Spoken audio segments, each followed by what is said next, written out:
Good afternoon, everybody. Welcome to the Footy Channel Groundhopper. Today we are having the transfer show. I know it's early because transfer window doesn't open for 2 more days yet, but there have been names linked with the club, incomings and even outgoings. So we're going to have a look at what the rumours are saying. They are not saying they are definitely signing. They are just plainly and simply rumours. So anyway, before we get into the show, if you do enjoy what you see, then please don't forget to smash the like. It does help the channel up the search. So please do give it a thumbs up. Also, if you're brand new to the channel, come and hit the subscribe. Come be part of this great community we got here. Also, hit the bell notification. That will tell you when I'm live, have a pre-record, or any upcoming shows as well. So yes, so today you have got double me. Yeah, so you've got 2 live shows today. So it's a bonus, a win-win for everybody. 2 live shows on the channel. We will talk about the next live show when we come to the end of this current show now. But as I say, transfer window doesn't open for another couple of days when we have the first day of 2025. But look, we have to spend some money in this window. And look, we'll look at the players that are being linked. These are just rumours, as I've said. They're not players that are actually signing, but you never know. So let's delve into it and have a look. But first of all, we'll get into the comments. And Trolls is in. He says, hi, Tony. Hi to you, Trolls. Hope you're well. And he says, no. Dominic Calvert-Lewin, don't want him at my club. He doesn't score enough. And no, now our injury record, we get injured fast too. Yeah, we'll come on to him very, very soon anyway. Right, without further ado, let's get into the first player that we're being linked with. Now, this one came as a complete surprise. To be honest with you, I'd never heard of him because I don't really watch a lot of French League, if I'm honest. And so here he is. There we go. Now, apologies if I don't get his name right, but I think I should get his name right. Abdulkadir Kusanov. So there you go. Uzbekistan international. Currently plays at RC Lens in France in Ligue 1. 20 years of age. Right-footed centre-back, which is what we need. Because we will need a successor to Cher. Cher's not getting any younger now. And we need somebody to come in and be a long-term partner alongside Sven Botman. Now, talks of 20 to 25 million quid for this guy. Now, just looking at his stats, his strengths are his positioning, so his defensive positioning is very, very good. His weaknesses, by any way, are discipline. But again, he's 20 years of age. You can coach that. Do you know what I mean? He's got a long way to go before he hits the peak of his career. And, you know, so you can get those disciplinary issues sorted out as well. So, look, I'm not worried at all by that. So looking at his stats, he started 11 out of 13 games this season. He's been in Team of the Week once. Hasn't got any goals. He hasn't got any assists either. He has created 1 big chance. He's passing the averages around about 53.9 touches per game. Passing in his own half, his accuracy is 92%, 84% in the opposition half.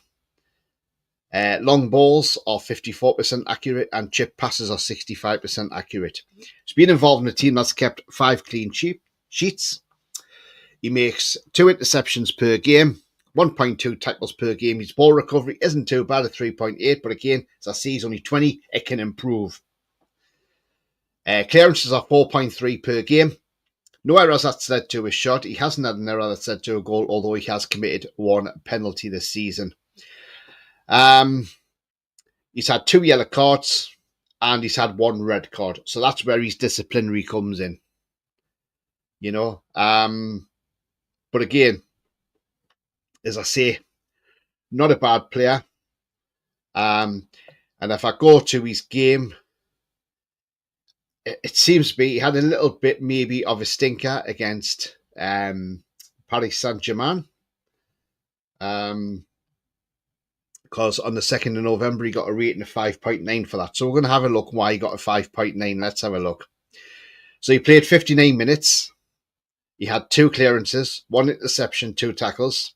He won 2 out of 4 ground duels. He won his only aerial duel. He lost possession 6 times. He committed 2 fouls. He had 25 touches. 13 out of 19 passes were accurate, which is about 68%. 1 out of 3 long balls accurate. And that was all he did in that game. So he got a 5.9 rating for that. The last game he played, which is on the 14th of December, he came out with a rating of 7 when they played Auxerre away and drew 2-2. So in that game, he played 90 minutes. He had 6 clearances in that game, 1 block shot, 1 interception, 1 tackle, and he'd done 1 dribble pass. He won 1 out of 4 ground duels. He won 3 out of 4 aerial duels. So very, very good in the air. He lost possession 5 times. He was fouled twice. 96 touches in that game. Out of 85 passes, 80 of those were accurate. So that was 94% rating. 3 out of 7 long balls were accurate as well. And he had 1 shot on target. So, and he got a 7 for that. Best game came on the 8th of December when they played Montpellier and Lens won 2-0. So we'll delve into that one. 90 minutes played, 5 clearances he made, 1 block shot, 1 interception, 1 tackle. He made 1 clearance off the line as well. He won 2 out of 3 ground duels. He didn't win his only aerial duel. He lost possession 4 times in 90 minutes. 1 foul that he made. 62 touches. 49 out of 52 passes were accurate. 94%. And he didn't have an accurate cross out of 1. And his long balls, 1 out of 2 were accurate. And he had his only dribble attempt, and that was successful. So, look, I don't think it's a bad player. I think there's a great player amongst that. And look, as I say, 20 years of age. He can only get better. Yes, there's other clubs looking at him as well. But Paul Mitchell knows the French market really well, the French league. If we can nip in there and get this young man, I think we've got a star of the future.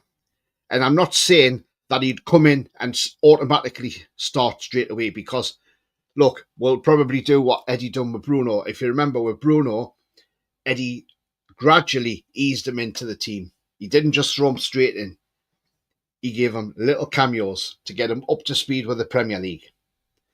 This would be the same with Kusanov. He'd come on, get little cameos to get up to speed with the pace of the Premier League, because different pace of football to what it is in Liga and in France. But for me, Kusanov ticks all the boxes. 20 years of age, so he's got the time on his side. He'd be an ideal partner for Botman. So if you think we'd have Botman, Kusanov, Hall and Livramento, a nice young back four that can all grow together over the next, 7 to 10 years. You've got to, so looking at that, absolutely fantastic for me. So all day, Kusanov ticks the boxes for me. I mean, what do you think in the chat? Do you rate Kusanov? Would you take him? Looking at them stats, I would. I will throw up his heat map as well. I'll show you that.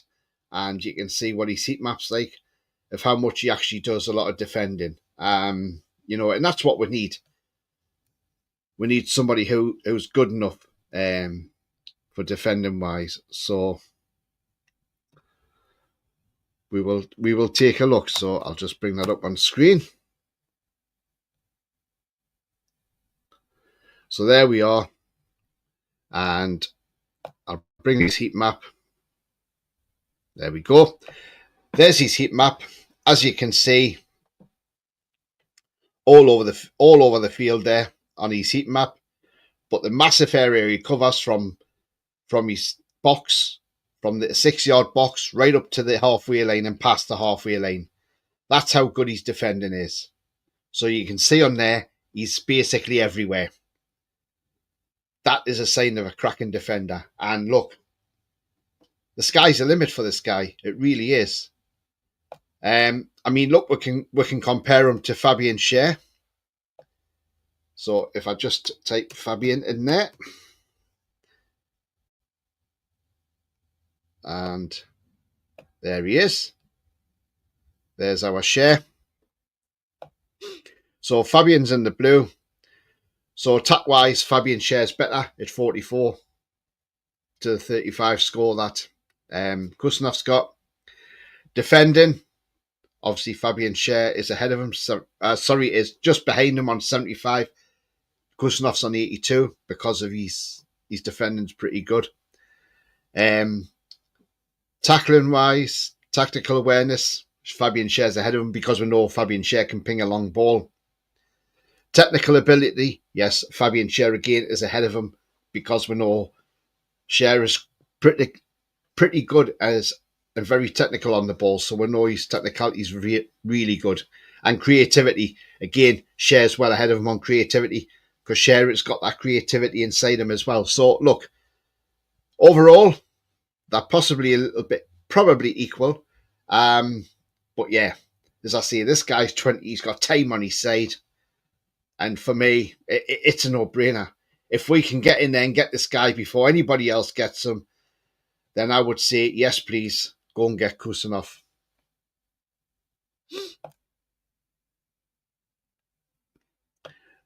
Troll says, yes, please. Jan's in the chat. Hi, Jan. Hope you're well, mate. Jan says, I've seen him play this kid, and he's the dog's bollocks, as they say. 20 years of old. Grab him now for the next 10 years. Do you know what, Jan? Looking at his stats, he looks an incredible defender. And it's exactly what we want at the club. We want a decent centre-half. You know, because we've got Botman on the left. And obviously Kelly's an understudy. And we've got Dan Burn, who's playing well for us at the moment, let's be honest. But we do lack in the right-sided centre-halves. And to me, Kusanov fits the bill. And look, we were going to pay, when you think, if we were going to pay 70 million or whatever for Mark Gui, Kusanov for me is a cheaper option, but not only just is he a cheaper option, but a better option as well. So for me, you know, it's a no-brainer. Go and get him. I'm just going to have a look at Gui's stats against him. Right, so this is Mark Gui up against Kusanov. So for defending-wise, Kusanov is better than Gui.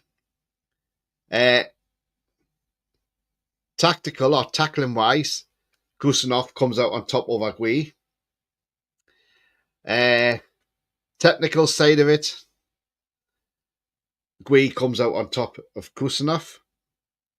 Creativity side, Gui's a little bit better than Kusanov, but remember, he's going to get better Kusanov. And attacking-wise, he's better than Kusanov, just by a bit.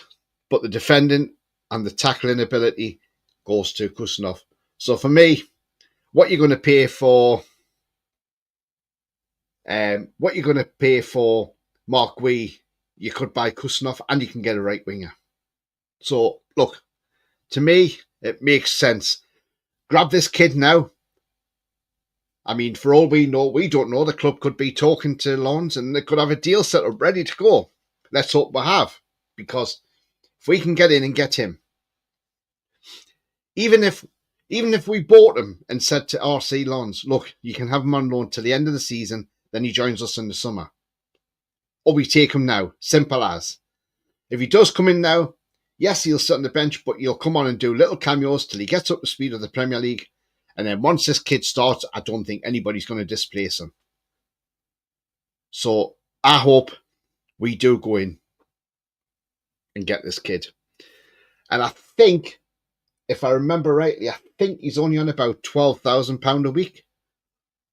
Jesus, we can quadruple that for him. You know, so look, we can do it. We can do it. He's not decent. He's excellent, says Jan, absolutely.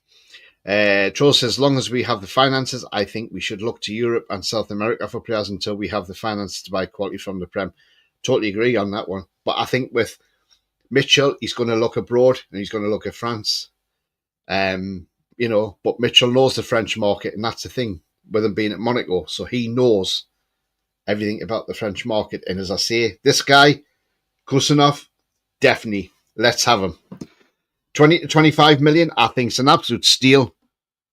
And if we can get him ahead of the likes of PSG, then let's go and get him and get the deal done and dusted. So that's Kusanov. So we've spoke about him. Now, another player that's been linked to us is this man here, and that is PSV's Johan Bakayoko. Belgian international. He's got a contract for till 2026. So he is approaching the last 18 months of his contract. He's a right winger. His strengths are passing, positioning, and high pressing. So we like to play a high pressing intensity game. He's ideal. He's left-footed, but he's a right winger. But he's a great left-footed right winger. He's a talent. Again, he's only 21 years of age. So again, it's bringing a young player in to play on the right wing. If we look at his stats, he started 10 out of 14 games. He's got 5 goals and 1 assist. 4 goals he scored with his left foot, and he's got 1 with his right foot. Now, his expected XG for the season was 2.21, and he's already surpassed that. His expected assists are 2.27. He's just under that. He has an average of 48.9 touches per game. His passing accuracy is 86% per game. In his own half, it's 92%. In the opposition half, it's 74%. Chip passes are 73% accurate. He's not a major one for tracking back, but he does get back. And he's had 1 yellow card all season. He made his debut for Belgium in March 23 and has made 16 appearances and has 1 goal for Belgium. He came through at PSV from their under-18 setup. Now, he's worth around about 35 million quid. Now, there was talk that he's coming. People were saying rumours out there that he was going to sign for us. We're going to sign him in January. But then we've seen PSV saying that they don't really want to lose him in January. They'd rather keep him. So if they'd rather keep him till the summer, then maybe this could be a summer move.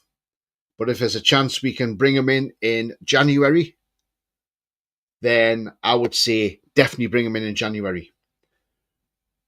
But what you've got to remember is, we have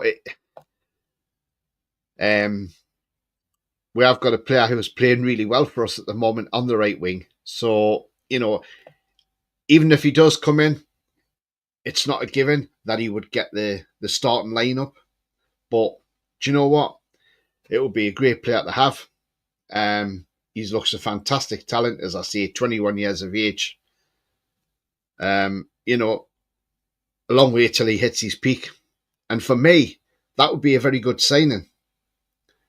Yes, I know we've seen players come from the Dutch league and they haven't been as great. Some of them have been brilliant in this country, but some haven't. Just look across to the northwest and you see Antony from Man United. But that's different. This guy's much better than Antony, let's be honest.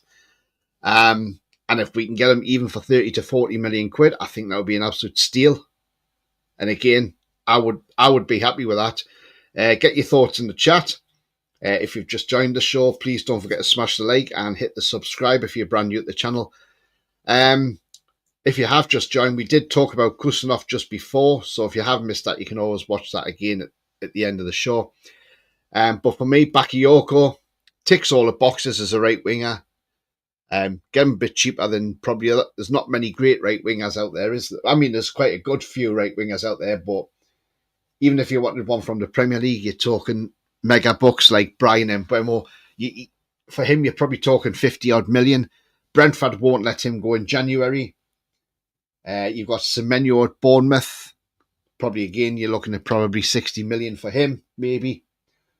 But look, going abroad, sometimes you get you get decent players abroad, and you get them for cheaper the price than you pay in the Premier League, so you don't have that Premier League tax. So for me, yeah, Bakayoko definitely ticks the boxes. Let's just run into some comments here.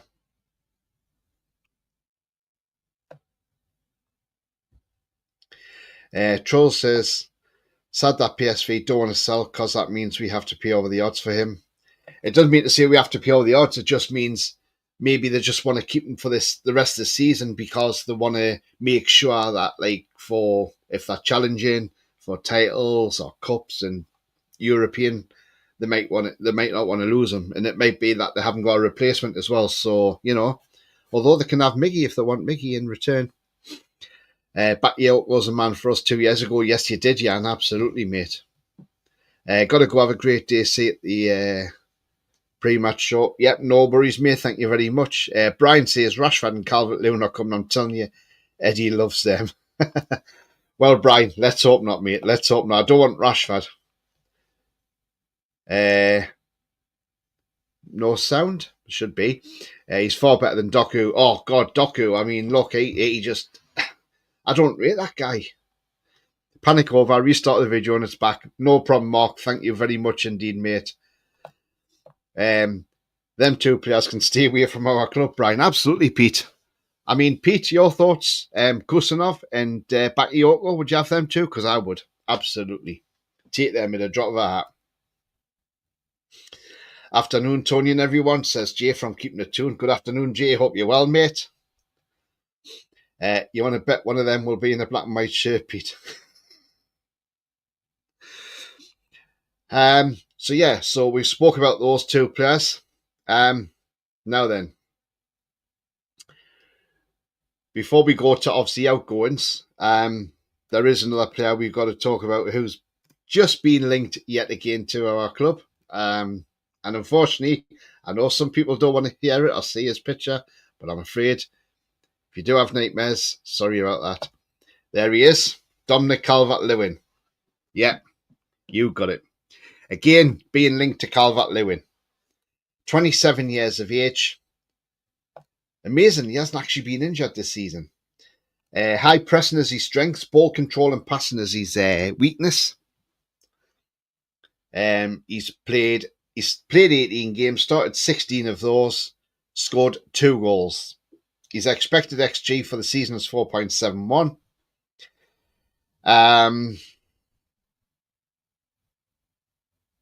Look, this guy, 1 assist. I mean, the stats aren't great. 1 yellow card all season. I mean, look, 2 goals in 18 games. That's an average of 1 every 9 games. Is that the type of striker we really want in our team? Yes, he can hold the ball up. We know that. But is that the type of player we really need? Not for me. I mean, look, his latest game yesterday, he played against Forest. He played 22 minutes. He had 1 shot on target, 1 off target, 12 touches of the ball. 7 out of 8 passes were accurate, and he made 1 key pass. Won 3 out of 4 aerial duels and won 1 out of 2 ground duels. Maybe Eddie wants some for the defending as well on set pieces and things like that. But for me, Calvert-Lewin, no, I do not want him. Honestly, I do not. There are better strikers out there. There are much better strikers. There's a lad called Jonathan David who was available on a free in summer. Now, would he want to come play second fiddle to Alexander Isak? That is the thing. But if you want to build a successful side who wants to be hitting number 1 and being the number 1 team, then sometimes you have to get these players in who are willing to sit there and play second fiddle. We need the quality coming in. But for me, Calvert-Lewin does not tick that box at all. Now, if we look at Jonathan David's stats this season, in the French league, he's started 12 out of 15 games for Lille. He's been in Team of the Week twice. He's got 11 goals and 1 assist. His 11 goals has come from 1 from his head, 3 from his left foot, 7 from his right foot. And he's had 2 yellow cards. and he's 24 years of age. For me, I would prefer Jonathan David over Calvert-Lewin any day. But the only problem is, will he come and sit on the bench and be second fiddle to Isak? That is the thing. That is the problem. But then, as I've just said, if we are striving to be number one, then players surely should come in and be embroiled in the project and think, yeah, because the thing is, if we've got a quality striker like David sitting on the bench, if we need a goal, then you can say, right, get him off the bench and get him on to help us get a goal. Or if Isak did have an injury, at least we know we have a top quality replacement to come in and do the job.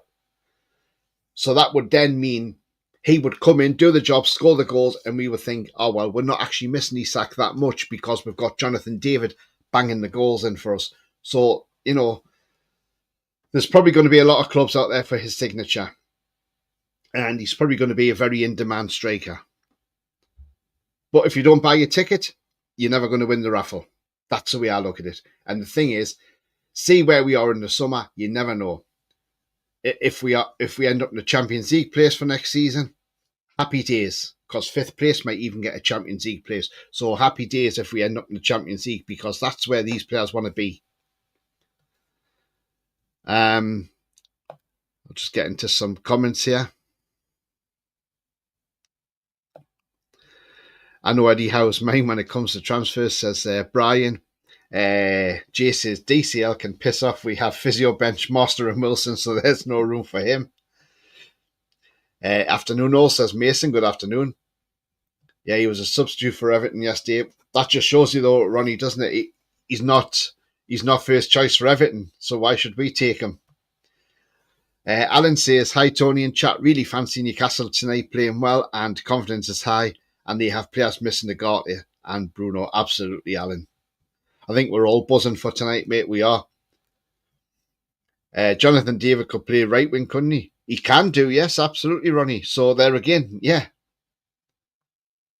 Brian Sasso, TTR Paul video, when he was linked and he said he might take him, I left a comment saying he's not an absolute Castori. Yeah, I think Paul was just trying to play devil's advocate, if I'm honest. I mean, look. Okay, Calvert-Lewin has got some little bits there. He can be good, but is he the best? Not for me. I think any striker in the world would be second fiddle to Isak at the moment, need to sit on the bench. Absolutely, Alan, because Isak's on fire at the moment and, he's playing really, really well. So for me, yeah, they would have to understand that they wouldn't be first choice. But there again, when we've got vital games in Europe and in the Cups, that's where you need your strong bench to come in and play as well. Jay says, just seeing that Angel Gomez is high on the list. On the NUSC target list for Jan or the summer. Mitchell is apparently a huge fan of his. Yeah, I mean, look, again, that's another possibility in it. So, yeah, we'll just have to... Do you know what? We'll just have to wait and see. But Gomez, yeah, we can have a look at his stats. He's not a bad little player either, is he? So who knows? And he's English, so even better. And he's out of contract in the summer, so he would be available on a free transfer in the summer. So I'll tell you what we'll do. We'll delve into Angel Gomez and have a look at his stats and see how well he's done this season, or how well he hasn't done this season. But yeah, he is. I mean, look, when he played for England that day, he was outstanding for England. Right, so there is Angel Gomez there on screen now. If we don't beat these, we'll be so pissed off, says Brian. Yeah, absolutely, mate. Right, so Angel Gomez. This season, he started 8 out of 10 games he's played. He's got 1 goal. He's got 1 assist. But remember, this guy is can play as either a DM, a central midfielder, or an attacking midfielder. Long balls and playmaking's his strengths, but he has no weaknesses. So he can play in 3 different positions. But that's ideal. And he's got a good engine. He's a box-to-box player. If we look at his passing, 82% accurate per game. In his own half, 84%, 80% accurate in the opposition half. His long balls are 55% accurate, 63% accurate on his chip passes, and 63% accurate on crosses as well. So that is absolutely fantastic for a player of his ability for the crosses as well. He's had 1 yellow card all season. And he must be injured, I think, at the moment. Yes, he's injured at the moment. He's 24 years of age. But he is injured at the moment. But the last game he played was the 10th of November. And that was when they played Nice away. And he played 23 minutes because he came on as a substitute. He had 11 touches of the ball, 4 out of 7 accurate passes, 1 key pass. His 1 cross was accurate. He won 1 out of 4 ground duels. He won his only aerial duel. He lost possession 3 times. He made 2 fouls and was fouled himself once. And he made 1 clearance and he dribbled past once. So I don't know what the injury is at the moment, what he's injured with. But look, I'll take this guy all day. Absolutely. And on a free transfer for the summer, it's a knocking bet. So yeah, Angel Gomez for me would tick the box as well. So guys, thoughts on Angel Gomez in the chat? That's a very good point Jay made.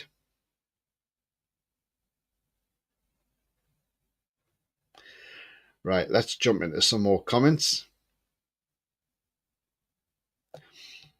Ronnie says, an Arsenal fan mentioned Isak, and I said they can have Isaac Hayden, and he did. So he put a picture of Isak up, and I said you can't afford him. Honestly, what really gets me is they think we're a selling club because they're thinking of the PSR, but we're not. Isak has come out and said he's happy at Newcastle. So that should be the end of it. Tonali was mentioned about going back to Italy. His agent come out and said Tonali is very, very happy at Newcastle. And the fact he's had the love and support from the fans during his ban helped him settle down even more into Newcastle. So that's another player who's happy here. Bruno's happy here. So look, they can all bugger off the media. We're just sick of it. Brian says we need some players in and out this January is a must. Share isn't getting any younger. That's why I think we have to go and get Kusanov. We have to jump in there and get him before anybody else. And Pete says, yeah, Kusanov and Bakayoko, definitely. Absolutely, mate, definitely. Right, we're going to talk about some players that are potentially going out of the club. Let's talk about this guy first of all, Martin Dubravka. Now, it is being reported that Al-Shabaab have got an agreement in place to sign him in January. It hasn't been completely rubber-stamped from Newcastle's side yet. But they are looking at seeing where Pope is with his injury. Now then, if Nick Pope is back within a couple of weeks, then maybe we sanction this move in January. But it all depends on where Nick Pope is at the moment with his injury. So if Pope does come back, then yes, I can see that. I can see that move happening to Saudi. And I think it would be a great move because not only would it be a great move, but also it would mean then that we get a little bit of money for Dubravka, because that's what we need to get, a little bit of money. Because if not, we lose them for free in the summer, and that's not what we want to do, is lose them on a free. Look, I've been one of his biggest critics. I think a lot of people have, because we went on about Man United and all this. Look, he's played well since he's coming from Nick Pope. He's kept clean sheets. His distribution's been very good. Now, is that because he's putting himself in the shop window? And I'm not saying give the guy an extended contract, because I'm not saying that one bit, because it's coming up to 36, so he is getting on a bit as well. But if Pope is back within a couple of weeks, then yeah, I would be quite happy if Dubravka does leave the club. He's been great for us, been a great servant here. And look, I would wish him all the best. But one thing I don't understand is we've got this guy as well, Vlachodimos. And look, he's not getting a game, is he? And the couple of times he's came on for us, he's looked absolutely okay. He's looked assured. His distribution's been okay. Remember, this is a guy just a couple of seasons ago when he was at Benfica, had a £60 million release clause. Went to Forest. And I think that's why a lot of people say, oh, he doesn't look that great, because when you see him at Forest, he looks awful. And yeah, because with Vlachodimos at Forest is they were struggling poorly last season. They looked awful last season. So you're going to struggle as a goalkeeper if you've got a crap defence in front of you. So, you know, I still think there's a lot to come from this lad. You know, and I would like to see this lad given a chance in the cup, maybe against Bromley or something like that. You know, just give the guy a run out. That's what I would say.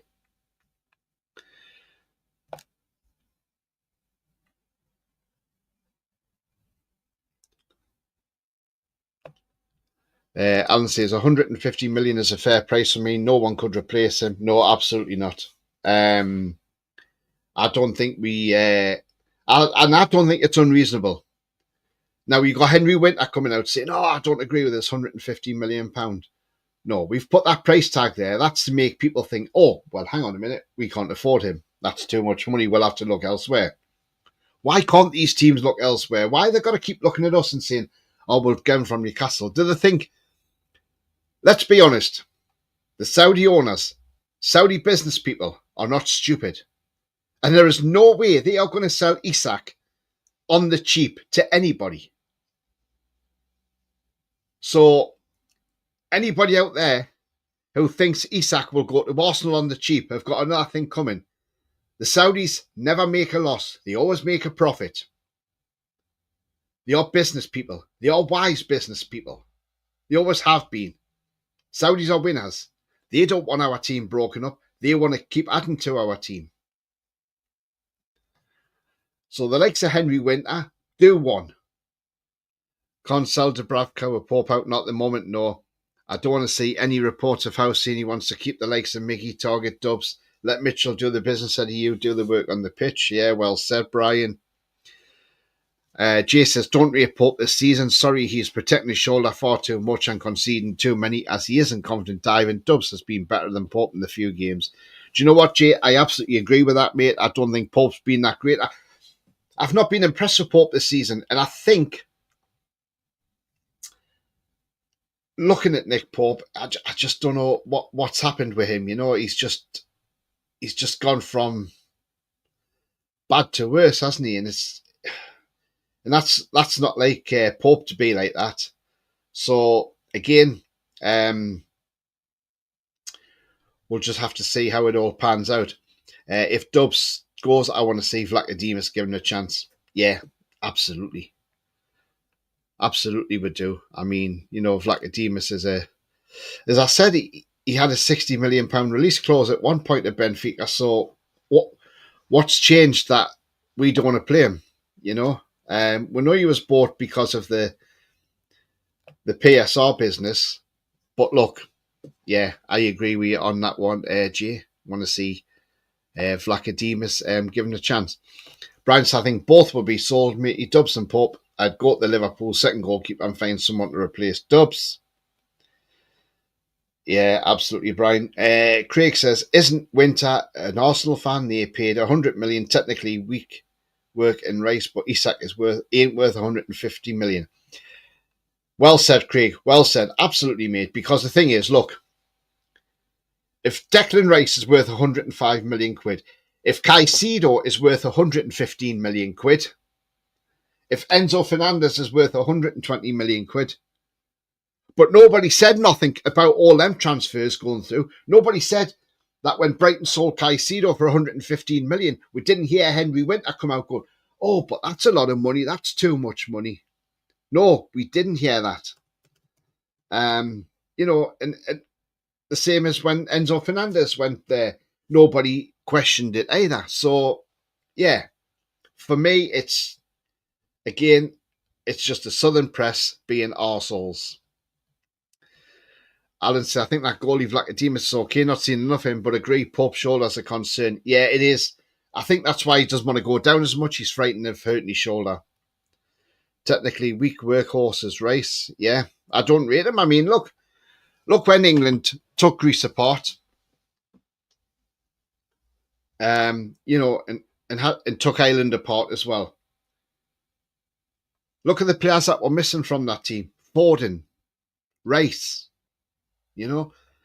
Did we miss them? No, absolutely not. The players who played absolutely brilliant. Saka wasn't even missed either. That's what I'm saying. Some of these players are just overhyped. Craig says Isak's value is what he's worth at Newcastle. He's our main man. We can't replace him. No one is at his level around 150 million would only soften the blow losing him. Exactly. If somebody come in and said, yeah, we'll give you the 150 million, we'll take Isak, then you think, okay, bang, that gives us a great platform for buying players. But we do not want to lose Isak at any price. I would say if maybe, 18 months, 2 years down the line, he then wants to move on to, say, somewhere like Real Madrid or whatever, then that's fair enough. But Eddie says there's lots more work he wants to do with Isak. Maybe it's the one-on-ones with the goalkeeper as well. So, look, we'll see what happens. But I can't see Isak going anywhere. I'm not worried anyway.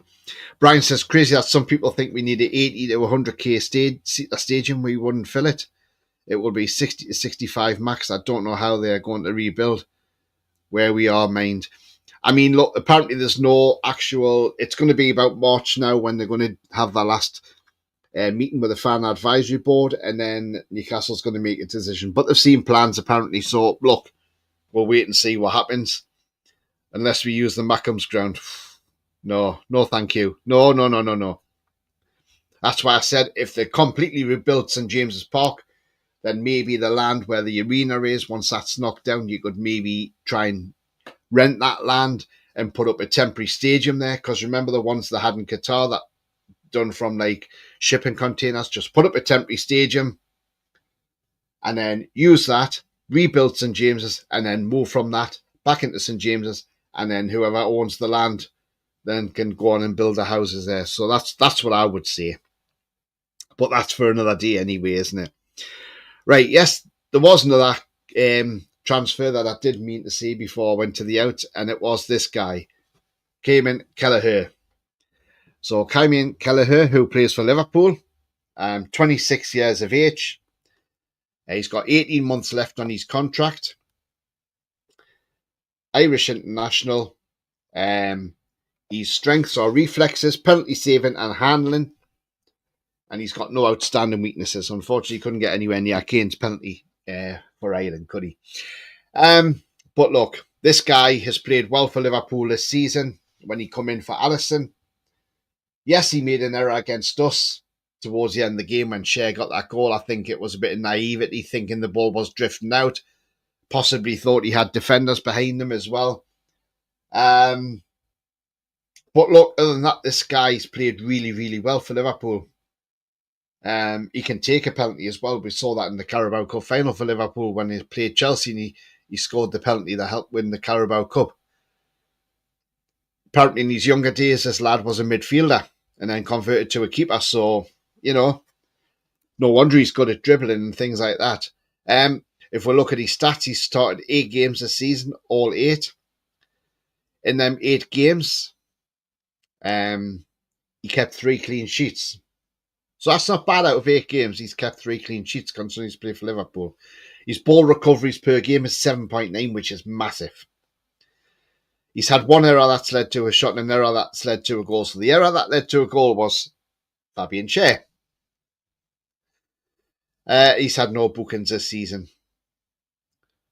So look, the lad's played well. His accurate passing is 71% per game, 91% his own half. Chip passes are 45%, long balls are 26%. But then again, from a keeper, it's totally different. It's good with his feet. For me, I think he's a cracking keeper. Mamardashvili's gone to Liverpool in the summer, so then Kelleher would probably drop to third choice. Does he want to be third choice? I don't think so. So I think, yes, he will move on, and I hope we're there for him as well. The last game he played was against us, 4th of December, when he got a SOFA score rating of 6. In that game, he made 3 saves. He made 1 high claim, 2 saves from inside the box, and the error that led to the goal. He had 49 touches. 27 out of 36 passes were accurate, giving him a 75% rate. 3 out of 12 balls were accurate. And he won the 1 aerial duel that he had as well. So, yeah. We know how bad he was against us. One of his better games against Villa on the 9th of November. When Liverpool won 2-0. He made 2 saves in that game, 2 high claims and 2 saves from inside the box. 33 touches of the ball, 21 out of 26 passes were accurate. And he had 1 accurate ball out of 6 long balls. So, there we go. So again, yeah, for me, Kelleher fits the bill. I would take him definitely. And I think a lot of fans would. He'd be a successor to Nick Pope, let's be honest. Because I think in the summer we upgrade Pope. We have to upgrade him. He's been great for us, Nick Pope, but his distribution, like his footwork, is absolutely shocking, which we all know it is. It's not the greatest.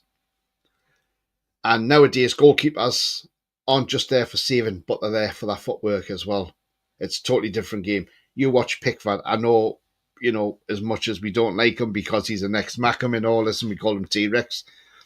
But if you watch Pickford at times, he's very good with his feet. He can just ping a ball out and, look, as much as I say, I know we don't like him because he's a Mackham, but actually we do like him because he was actually quite complimentary about St. James's Park when England were playing there. And he said it's one of the best stadiums in the country and it's great for the atmosphere. So he was pretty complimentary. Would we have Pickford at Newcastle? I don't think so, but never mind. That would probably upset a lot of Mackhams if he turned up in Newcastle and started playing for us. But look, again, that's a goalkeeper I'm surprised isn't playing at a better club than Everton, let's be honest,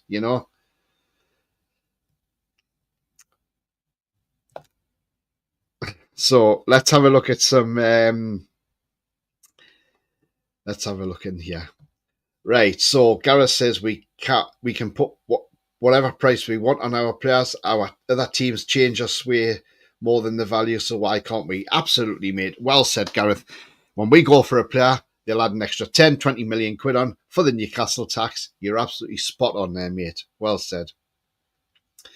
Craig says, Isak's value is what he's worth to Newcastle. He's our main man. We couldn't replace him. No, absolutely not. And I did read that one earlier. Sorry about that. It's crazy that some people... yeah, we've seen that one. Sorry. Tony, your stripes are on the wrong way around. Now I've just got a black and white Adidas t-shirt on. But it's still black and white. I'll take him to replace Pope. Is the game on Sky? Yes, it is tonight, Alan. Yeah, definitely, mate. We know who we want. Howe, on the other hand, wants DCL, Trafford, Tavernier, Gui. The players we don't want, lol. Mitchell, please save us. I think Mitchell's running a lot of this show now. And look, I'm sorry, James Trafford is not good enough. I would have Kelleher over Trafford any day. Pickford, get it right, Tony. Yeah, well, Pickford. Pope's getting older too. We need to get the age of the squad down, absolutely. Oh, I would have Pickford, Tony, top goalie. He is. He is a class goalkeeper. He is on his day. Would have that boy Rigg as well. Chris Rigg, yeah, he's another one. Yeah, absolutely. But yeah, I mean, look, if we offered Everton money for Pickford, I reckon Pickford would sign for Newcastle. I really do. And look, on his day, Pickford is a top class keeper. Let's be honest. He's good at penalty saving as well. He saved Haaland's penalty. Right, so as we were talking about players going out, so we spoke about Martin Dubravka. Now, here's another one being linked with a move out, Sean Longstaff. Now, we know he's got 6 months left on his contract. Nothing's been set in stone that he's getting a new deal. Nothing's been said. It's all been very, very quiet. Now, apparently Everton are now in talks about signing for 10 million quid. Now, if Everton want him for 10 million quid, I would say that's a good deal. Take it, because any payment we get for Longstaff's 100% profit, because he came through our academy. So if we were to get 10 million for him, do you know what? I would say that's a fair enough price. We know Leeds are sniffing round as well. So I would say yes, sell him. If Everton want to buy him, let him go to Everton for 10 million. We do not use this guy in part exchange for any other players. You sell him purely as a sale. Then if there was a player you wanted to buy from a club that he's going to, see if it was Everton, see if it was Pickford, for instance, or if it was Dominic Calvert-Lewin, you would say Longstaff is a separate sale to those players. That's all I'm saying. But for me, Longstaff, yes, I can't see him getting back in the team now because we've got Tonali playing well. We've got Bruno playing well. Willock's coming back into form. Joe Linton. So, look, and we've got Lewis Miley back in the side as well. So, I can't see there's going to be much of a future left here for Sean Longstaff. So, I think if we sell him on in January, make a little bit of money, and look, wish the lad well for wherever he goes in the future. So, for me, yeah, absolutely. What do you think in the chat? Would you sell Longstaff in January, or would you let him go for a free in the summer?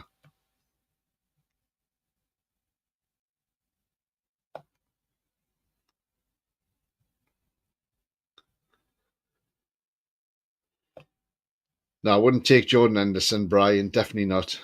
Jesus Christ. If we offered money for anyone at Everton, they'd grab it in an instant, as they'd finally be able to pay off Dyche. I think they want rid of Dyche, don't they? Pete says, Pope, Dubravka, Vlachodimos, Ruddy Gillespie, Trippier, Kraft, Share, Lascelles, Byrne, Miggy, Wilson are all 30 or over. Yeah, absolutely, Pete. We need to bring that age group down. I mean, could Trippier go in January? Apparently, there's been some stories that Trippier hasn't been happy at Newcastle because he wasn't happy with Eddie Howe last season when he blocked his move to Bayern Munich. Now, we don't know how true that is. We know Newcastle stopped the Bayern Munich move.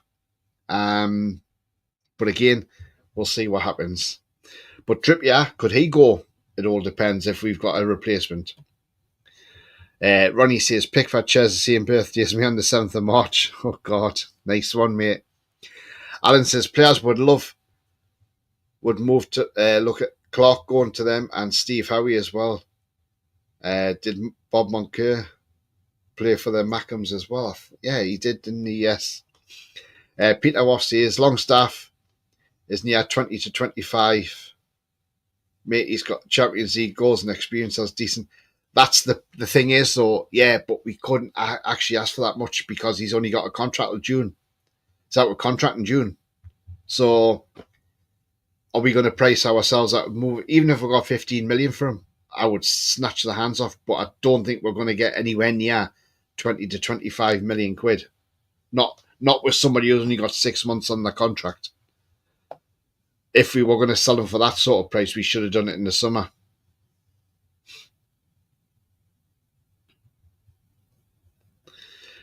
Brian says, that's what I'm saying, Pete, we need a complete rebuild. Otherwise, in seasons to come, we could be in a relegation battle because they won't have the pace. And Peter says he will get a year's extension. It all depends. But again, we just have to wait and see whether that one happens or not. So, yeah. So we shall wait and see. And another player linked with an out as well is this guy. There we are, Miggy Almiron. Look, a couple of seasons ago, Miggy was on fire for us. You know, he was having his own goal of the month competition. And we thought, wow, finally, the real Almiron has actually turned up. And, you know, what a player we've got on our hands here. Because he was scoring goals for fun. As I say, he was having his own goal of the month competition. But since then, his levels have massively dropped. You know, and that was in that 22-23 season. When he scored 11 goals for us and got 2 assists, you know, he looked really good. But now he's even behind in the pecking order to Jacob Murphy. Almiron, Botafogo are supposed to be now interested in him. River Plate are interested in him. I think he will go back to South America.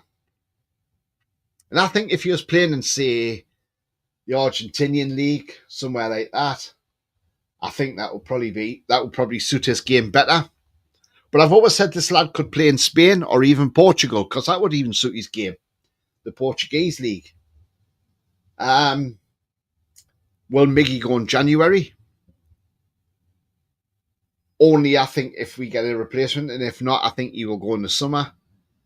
I mean, look, he's been okay since he's been here.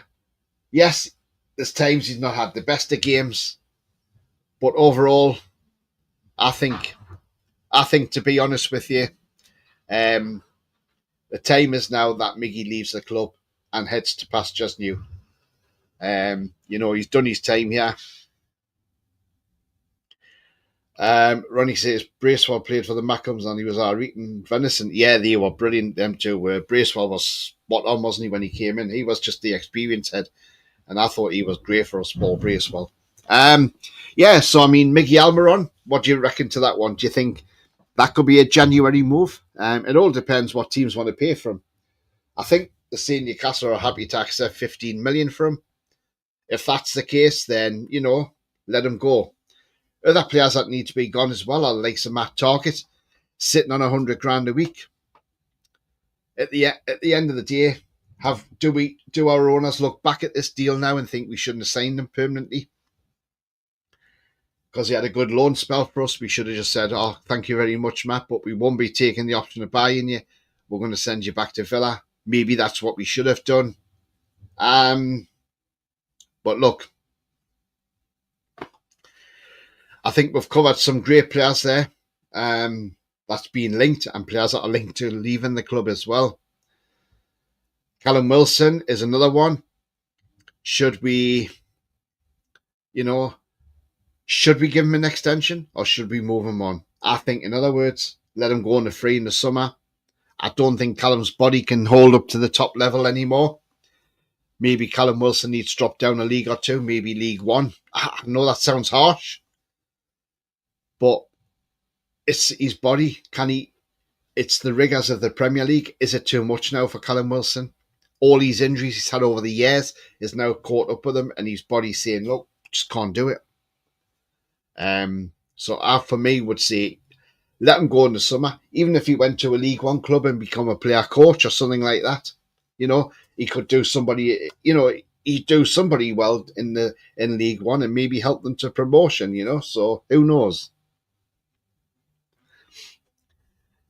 Apparently Miggy prefers playing behind the striker, and that's supposedly where River Plate will play him. Yeah, he does. He likes to come in from the left as well, and I mean that's where Rafa Benitez played him when he first come in, even though he only played 9 games under Benitez.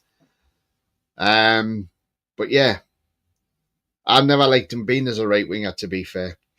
And the thing is, when he was playing as a right winger, when he was coming in and getting those goals, that's why last season teams realised how he was doing it, and then they were putting players on him to stop him using that left foot of his to shift it from right to left. Jay says, at the minute, I'd keep a hold of Targett for now. Only a proper left back we have other than Hall, and Kelly is just shite. Yeah, well, yeah, I agree with that one. Yeah, keep him till the summer maybe, and then just sell him on and get another left back in. I think with Lewis Hall, we got a steal there. Chelsea fans are still fuming over that deal, by the way, because we robbed their club. Alan says Wilson injuries are too much. Need a replacement like him, but time catches up with us all. Absolutely, Alan, it does. There's only so much your body can take. He's had 2 ACLs. He's had a lot of injuries. And I think now's the time to say, look, you've been a great servant, Callum Wilson, to us. You've been great to us, Callum. But it's time to move on now. But thank you very much. And I think he needs to drop down a division or two. But as I say, he could do justice for somebody. Or even if he fancied a dabble in management, drop down to the National League and go and manage a team in the National League as a player manager, He'd score goals for fun in that league. Absolutely he would, or even League Two. So, who knows? Anyway, guys, we're coming towards the end of the show, but tonight at 6:30, I do have the pre-match show. So do catch me for that. Manchester United. I was going to say Mousechester United. Well, it is, isn't it? So, Man United versus Newcastle tonight, obviously. That's something I'm sick of Sky doing. They're putting up Manchester United versus Newcastle. Yeah, where's the United on the end of Newcastle? And, biased again. But look, we look forward to that game. We're hoping we go out there and smash the Manx. But as I say, I will be back at 6:30 with a pre-match show. So do catch me for the pre-match at 6:30 tonight. And we'll bring you both team lineups as well. And we look forward to that game. We can't wait. We can't wait for that. And I think after the game, if I'm right, if Pete's still in chat, I think after the game, Peter's doing a live fan reaction show. So if you want to go on there and have your say after the game, you don't even have to be on camera. You can be behind the camera as well. I'm sure Pete don't mind that. And you can go on there and have your say what you think of the game, But in the meantime, if you have enjoyed this show, please don't forget to smash the like. It does help the channel up the search and it means new viewers find it more easily. So smash the like. Also, if you're brand new to the channel, come in to subscribe. Come be part of this great community here. Also, hit the bell notification. That will tell you when I'm live, have a pre-record, or any upcoming shows as well. And as always, you can always become a member. It's 99p. Just do that clicking the join button. United versus United. Which one will Sinclair be rooting for, says Jay. Want to beat these as much as Sunderland. Looking forward to the match. Bye, says Alan. No worries, mate. Bye-bye to you as well. Smash the like, hit the bell, and show the love, people. Thank you very much indeed, Jay. And yeah, Jay has some great shows on his channel. He had Toon Tactics on. If you haven't checked his channel, go and check out Keeping It Toon YouTube and go and give him a smash a like and smash his subscribe as well and help him get his subscribers up towards that 100 mark as well. So, absolutely. But until then, guys, all it leaves me to say is remember, the future is bright. The future is definitely black and white. As I say, I will be back later on. I'll see you all at 6:30. But until then, take care. Enjoy the rest of your afternoon. Away the lads and the